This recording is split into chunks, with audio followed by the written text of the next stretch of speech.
Welcome to my channel small business ideas. இது சிறு மற்றும் குறுந்தொழில்கள் பற்றிய தகவல்கள் தெரிந்து கொள்ளும் இடம். இன்றைக்கு நாம் பார்க்க இருக்கும் சிறு தொழில் தேன் நெல்லிக்காய் தயாரித்து அதை எப்படி லாபகரமாக விற்பது என்பதை பற்றி. இந்த பிரண்டை உப்பு, அதுக்கப்புறம் சுண்டைக்காயெல்லாம் நம்ம பார்த்தோம் இதுக்கு முன்னாடி இருக்கிற வீடியோவில். அதே வரிசையில் தான் இந்த தேன் நெல்லிக்காயும். கிராமப்புறங்களில் பார்த்தீங்கன்னா இந்த நெல்லிக்காயும் கேட்பார் தான் பல இடங்களில் விளைந்திருக்கும்.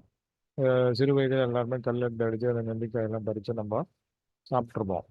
20 வருடங்களுக்கு முன்னாடி வரைக்கும் இந்த நெல்லிக்காயெல்லாம் அவ்வளோவா யாரும் உணவுக்கு சேர்த்துக்கொள்வது கொஞ்சம் அரிது தான். பெரும்பாலும் நெல்லிக்காய் ஊறுகாய் அது மாதிரி எப்பயாவது சாப்பிடுவாங்க.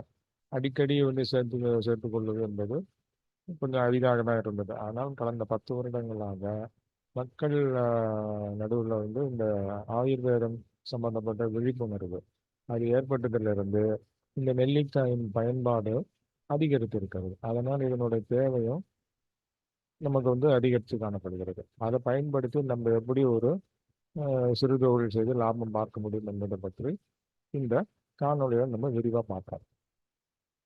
நெல்லிக்காயின்னு பார்த்தீங்கன்னா இதை வாங்கும் விலை மிகவும் குறைவு தான். ஆனால் இதை பதப்படுத்தி நம்ம ஒரு ப்ராசஸ் பண்ண அப்புறம் அதை விற்கும்போது அதனுடைய விலை அதிகம். ஸோ இதனால் இதில் நஷ்டங்கிறதே நமக்கு வராது. இன்னும் கிராமப்புறங்களில் உங்கள் வீட்டு பின்னாடி நெல்லிக்காய் மரம் இருந்தால் உங்களுக்கு இன்னும் சௌகரியம். நகர்ப்புறமாக இருந்தால் வழியில் நீங்கள் 1 கிலோ நெல்லிக்காய் காசு கொடுத்து வாங்கிக்கணும் மார்க்கெட்டில் போய். அவ்வளோதான். இது ஹனி கூஸ்பெரி அப்படின்றது நம்மளுக்கு நம்ம பண்ண பார்க்க போகிறது. ஆங்கிலத்தில் கூஸ்பெரிம்பாங்க இந்த நெல்லிக்காய்க்கு. ஸோ இதனுடைய மருத்துவ குணம்னு பார்த்தீங்கன்னா உயர் ரத்த அழுத்தம், சர்க்கரை நோயாளிகளுக்கு ஒரு ஒரு மருந்தாக பார்க்கப்படுது. அது தவிர முடி வளர்ச்சி மற்றும் செரிமான கோளாறு ஆகியவற்றை பிரச்சனைகளை தீர்க்கக்கூடிய ஒரு அருமருந்தாக இந்த நெல்லிக்காய் இருக்கிறது. இந்த நெல்லிக்காயை நம்ம பொடியாக பண்ணி கூட சாப்பிடலாம். தேனில் ஊற வச்சு சாப்பிடும்போது அதனுடைய மருத்துவ குணம் இன்னும் அதிகரிக்குது. அதனால நமக்கு பயன்கள் அதிகம் இந்த தேன் நெல்லிக்காய் மூலமாக. இது தேவை என்னன்னு பார்த்தீங்கன்னா மூலப்பொருட்கள்லாம் ஒன்றும் கிடையாது. ஒரு நெல்லிக்காய் நல்ல ஓரளவுக்கு பெரிய சைஸாக பார்த்துக்கணும். வீட்டிலே வளர்ந்துருந்தா பிரச்சனை இல்லை. நகர்ப்புறங்களில் 1 கிலோ 50 ரூபாய்க்கு மார்க்கெட்டில் ஓரளவு நல்ல பெரிய சைஸாக இருக்க பொருட்கள் வாங்கிக்கணும். அதை தவிர நல்ல சுத்தமான தேன் இந்த கடைகளில் குறிப்பாக இந்த கிராம உதவி பவன் அதெல்லாம் பார்த்தீங்கன்னா காடி கிராட்டு கடைகள்லாம் ஓரளவுக்கு நல்ல சுத்தமான தேன் இருக்கும். அது தவிர பாட்டில் அதை ஒரு பாட்டிலுக்கு 10 நெல்லிக்காய் வீதம் நம்ம பேக் பண்ணி வைக்கலாம். அதனால ஒரு பாட்டில் கண்ணாடி பாட்டில் வச்சு அது தேவையான அளவு நான் வாங்கி கொள்ளுகிறேன். இது உணவு சம்பந்தப்பட்ட தொழிலாக இருக்கிறதுனால எஃப்எஸ்எஸ்ஐனுடைய ஆவணம் நம்ம கண்டிப்பாக இருக்கணும். காலப்போக்கில் நம்ம வியாபாரம் பெருகும்போது ஜிஎஸ்டி ரெஜிஸ்ட்ரேஷனும் பண்ணியிருக்கிறது நல்லது.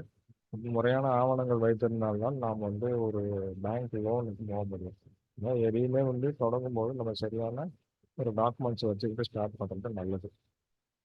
நெல்லிக்காயை தரம் உள்ளதாக இருக்க வேண்டும். அதே சமயத்தில் தேன் வாங்குறது அதுவும் நல்ல ஒரு குவாலிட்டியாக இருக்கணும்.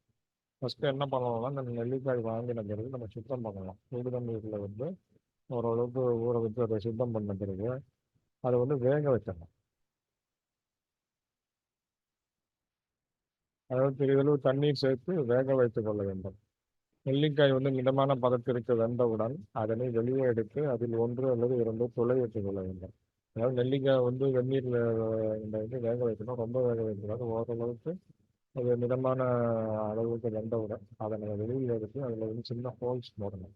2 ஹோல்ஸ் 3 ஹோல்ஸ் போட்டுட்டு அதன் பிற்பாடு நம்ம வாங்கி வச்சிருக்கிற அந்த தேனை இன்னொரு பாத்திரத்தில் ஊற்றிட்டு அதில் இந்த நெல்லிக்காய்களை ஊற வைக்க வேண்டும். ஊற வைக்கிறதுனா 1 நாள் 2 நாளில் 1 வாரம் நம்ம இந்த நெல்லிக்காயை ஊற வைக்கணும்.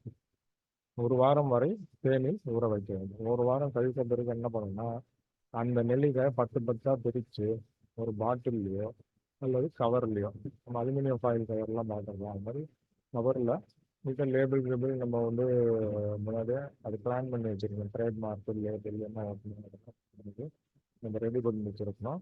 பாட்டில்லே அதை ஓட்டலாம். அதே மாதிரி இந்த அலுமினியம் ஃபாயில் இந்த பேக்கில் நம்ம இந்த லேபிளே ஓட்டலாம். ஸோ அதை 10 10ஆக பிரித்து நம்ம பேக் பண்ணிக்கலாம்.